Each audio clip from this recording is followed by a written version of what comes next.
For this discussion, we are going to describe front face of a Impulse Series 5 G Plus and VG Plus drive. First thing to notice is down at the bottom here, we have the semicircle arrangement. When the drive is powered up, bottom portion will illuminate blue over the ready.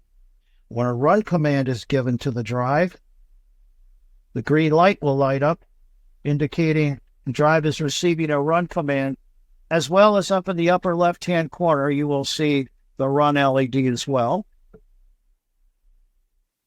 There's another light that will come on if the drive goes into either a fault or an alarm condition.